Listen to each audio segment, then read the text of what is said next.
فتویٰ on line کے پیارے ساتھیوں، السلام علیکم۔ ہم بستری یا احتلام کے بعد غسل کرتے وقت اگر ہاتھ پانی کے ٹب میں لگ جائے یا نہاتے ہوئے چھینٹے صاف پانی میں گر جائیں، اسی طرح جسم پر لگی نجاست کو دھوتے ہوئے وہ چھینٹے پانی میں گر جائیں تو یہ پانی پاک رہے گا یا ناپاک ہو جائے گا؟ ان مسائل کا جواب آپ کو دو فتاوی جات کی صورت میں دیا جائے گا، اس لیے آپ سے گزارش ہے کہ ویڈیو کو آخر تک ضرور دیکھیں۔ حالت ناپاکی میں پانی کے ٹب یا بالٹی میں ہاتھ ڈالنے سے متعلق فتویٰ۔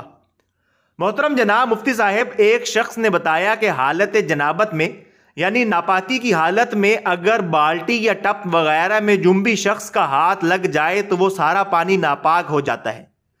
مزید جاننے سے پہلے آپ سے گزارش ہے کہ ویڈیو کو لائک کریں، چینل کو سبسکرائب کریں اور بیل آئیکن کو ضرور دبا لیں۔ جواب میں مفتی صاحب فرماتے ہیں، اگر کوئی شخص حالت جنابت میں ہو اور اس کے ہاتھ پر ظاہری کوئی نجاست نہ لگی ہو اور وہ بالٹی میں سے ڈونگا نکالنے کے لیے بالٹی میں ہاتھ ڈال دے یا چلو بھرنے کے لیے ہاتھ ڈال دے تو اس سے پانی ناپاک نہیں ہوگا۔ غسل کے چھینٹے یا نجاست کو دھوتے ہوئے چھینٹے پانی میں گرنے سے متعلق فتویٰ۔ محترم جناب مفتی صاحب، غسل کرتے وقت اگر پانی کے قطرے غسل کرنے والے پانی میں گر جائیں تو اس سے یہ پانی پاک رہے گا یا نہیں، کیا حکم ہے؟ جواب میں مفتی صاحب فرماتے ہیں، اگر غسل کرنے والے کے جسم پر کوئی ظاہری نجاست نہ ہو تو غسل کرتے وقت استعمال شدہ پانی کے چھینٹے اگر غسل کے پانی میں گر جائیں اور غسل کا پانی غالب ہو تو غسل کے پانی سے پاکی حاصل کی جا سکتی ہے۔